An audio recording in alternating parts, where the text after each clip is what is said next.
In the near future, Earth has been totally destroyed by nuclear wars and it is almost impossible to live on it. For this reason, a group of colonists is sent to the moon to establish a base for future colonies. Unfortunately, the colonization is a failure, so instead they open mines to get as many resources from the moon as possible. Miners have to work for 20 years. Then they are allowed to fly to a planet called Omega, where humanity is currently thriving. The trip takes 75 years, so travelers must be put in cryosleep. 50 years pass since humanity reaches the moon, giving rise to the birth of many children who are bored of living inside the mines while stuck in a routine. It is now 2257, and there are many rumors going around about a strange object that collided with the moon and left a crater, but nobody is allowed to go near it. One day, a group of kids is approaching the hangar to try to steal a rover to escape from the mine. Whenever they see an adult pass by, they hide behind furniture, but then they quickly come out to keep on arguing about how to proceed. Dylan touches something in the rover to activate it, but instead he accidentally sets off an alarm. While everyone argues, Caleb looks at a little capsule in his hands and thinks about how they got here. It turns out Caleb's father passed away, and since he has no family left because his mother died 7 years ago, he'll be sent to Omega where he'll be adopted by a new family. Thanks to cryosleep, he'll still be a kid when he arrives.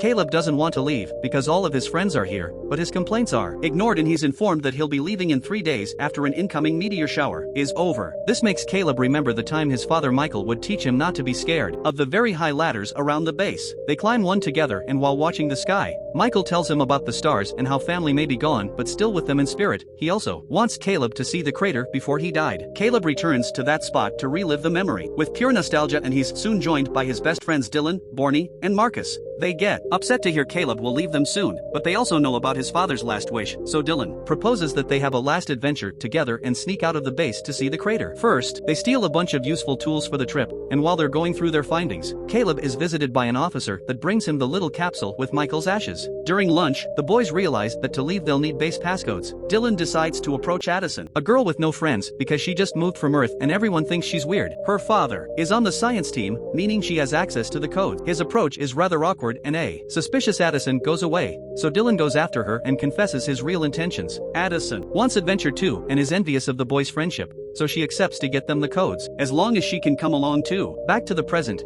Caleb pulls out a wire from the rover and makes the alarm stop just before lockdown is announced. Now the kids are able to get into the vehicle and Dylan takes over the wheel because he is the only one that knows how to drive it. Caleb punches in the code Addison got them while she decorates the panel with a little bobblehead astronaut, saying it's a tradition from Earth. Caleb thinks about his father's last words as the group crosses a long corridor and finally reaches the outside, where they get to see the moon landscape for the first time. After taking a moment to admire the view and for Marcus to take his heart medicine, they advance down the road and soon encounter a giant structure, which looks beautiful even if it is abandoned. Caleb explains that Michael told him about this. It's a remaining structure from the time humans tried to colonize the moon and failed. After Omega was found, humanity completely forgot about the moon and became this very depressing place. Addison doesn't see the big deal since it's only 20 years and then you get to leave, but she's the daughter of a higher-up and doesn't know the truth of the situation. Any little mistake they make, like arriving later or getting sick, would add more time to their contract, and if someone dies before finishing their 20 years, their next of kin must do their remaining years together with their own. It's all a trap to keep the families working here forever. Addison apologizes for her rudeness and makes it better by sharing stories about Earth, telling the guys about things like trees, the blue sky, and the ocean. After driving for a while, they stop the rover and put on suits to go for a walk. Since Addison comes from a better position, she has a better suit, and the boys are shocked at how pretty she looks. They get out of the vehicle and immediately begin fooling around with the gravity, enjoying the way they can jump extra high. They also see Earth for the first time, and they're surprised by how blue it looks. Seeing Earth inspires Addison to teach the boys about baseball. They use stones and sticks to replace regular equipment, but when the rock is hit, it flies away too far because of gravity. The boys don't understand the concept of running through the bases, and a disappointed Addison decides to have a moment alone. Feeling nostalgic about her old home, she reaches up as if she could hold Earth in her hand, almost in tears. Suddenly she hears a noise and turns around to discover the boys are using an oxygen tank to fly, making sure they are tied to the rover with a cable while the combination of gravity and tank expulsion pushes them up. Addison thinks this is a dangerous idea that wastes oxygen, but Dylan convinces her to join by implying she's a coward. Soon everyone is playing together, taking turns to see who can go higher. For a few minutes it's all good and fun, but when Borny's turn comes again, his cable breaks and he starts to float around without control. The kids rush to grab more oxygen tanks and use them to go as well, intending to help their friend. They can't really control the trajectory, so there's a lot of funky floating before they start bumping into each other. This crashing allows them to hold onto each other and put together enough weight to fall back to the ground. Since they've wasted so much oxygen, they aren't sure they can make it to the crater now, but Caleb points out they could find more at an old outpost from the first settlement. Borny hates the idea because he's heard stories from his brother that said the outpost is full of ghosts. Dylan calls him out and says Borny's brother is a loser, so in return Borny insults Dylan's family. This triggers a fight that Marcus tries to stop, yet he gets involved instead. In the middle of all the screaming, Caleb yells and reminds them this isn't the way to spend their last days together. The boys apologize to each other and reconcile when they finally arrive. At the outpost, the inside is in total darkness. As the group makes their way through a corridor, they suddenly see some human shapes and scream in fear, but when they turn on the lights they realize it's only a bunch of mannequins. Addison notices this isn't an outpost, it's a house that was supposed to serve as a sample of what they would build for the colonization of the moon. As they look around, Dylan shares with Addison the fact his dad ran away from everything, explaining Borny's comments. Caleb sees a mannequin and can't help thinking of his own father, remembering the time he would share stories about his mom. Eventually, the kids find oxygen tanks and a bunch of food in the storage, so they decide to spend the night there. After having a feast, they start a fire and Addison tells them more stories about Earth, like all the cultures and belief systems that were lost. She also confesses that her parents got divorced. Her mother left with her brother to Omega, so they'll be in cryosleep for 75 years and Addison can't talk to her brother anymore. Suddenly music starts playing when Borny presses a mysterious button, and they discover the house is controlled by a main computer,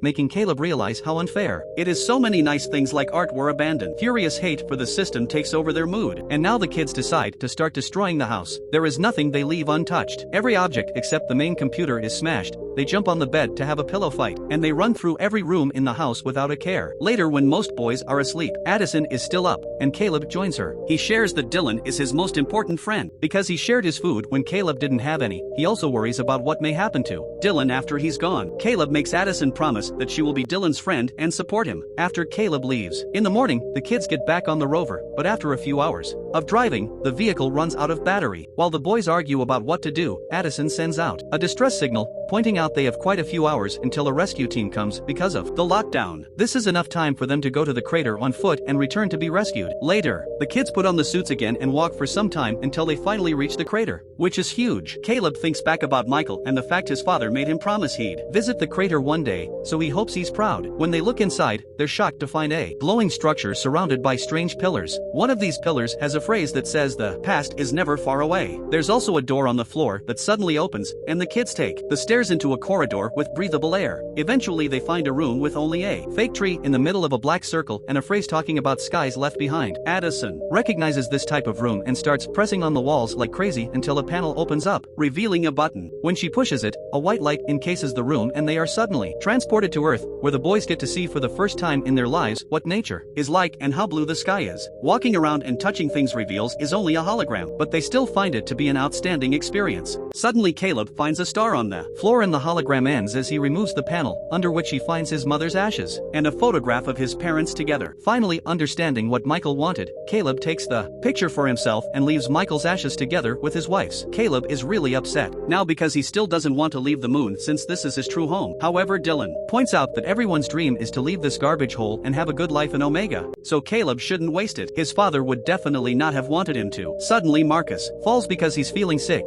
It turns out that being outside decreases his blood pressure. The group helps him leave the building so they can go fetch his medicine, but when they make it outside, they discover the meteor shower has finally started. Borny is terrified, but Caleb gives him a pep talk and soon everyone is running under the shower, carrying Marcus and dodging meteors as they fall around them. The boys are very fast and manage to reach the rover in minutes, but a meteor falls too close to Addison and makes her fall, so now she has to hide behind a rock. When the boys realize she's missing, Borny stays behind to give Marcus his medicine at the rover, while Caleb and Dylan go back to rescue Addison. When they reach her, a meteorite hits Dylan and knocks him out. Luckily the suits come with a repair gun and they seal the cracks on Dylan's helmet before they begin running again. The meteors fall too close to them and Caleb falls while carrying Dylan, but Addison helps him up and they reach the rover safely. Unfortunately, they discover the window was broken by a meteor too, and now they have to depend on the little oxygen they have left in their suits. They doubt anyone will come because of the meteor shower, so the kids fall asleep waiting for the oxygen to run out, which means they'll at least die together. A few minutes later, Dylan wakes up and he and Caleb make peace with the fact Caleb is leaving before the lack of air knocks him out. As he closes his eyes, he swears he can hear the sound of people approaching. Sometime later, Caleb wakes up and is devastated to discover he's already been sent to Omega without the chance to say goodbye to his friends. In his bag, he finds the picture of his parents and Addison's bobblehead. A nurse also brings him a digital player because, during the past 75 years, his friends have been sending him messages. Caleb hears them, all to learn about their lives. Marcus started a baseball team, and Addison started a strike to improve the contracts for the miners. Their efforts were successful, and Borney became the lead administrator. Dylan and Addison eventually got married, had kids, and even grandchildren. 2. Caleb is both sad and happy to hear their friends' voices changing as they grew up without him. He starts a new life on Omega, where a foster family quickly adopts him and offers him a good life. It takes Caleb a while to adapt and make new friends, but once he's learned to move on, he goes looking for Addison's brother. Once he finds him, he gives him the bobblehead and shares the messages, telling him all about the adventure they had together on the moon that day.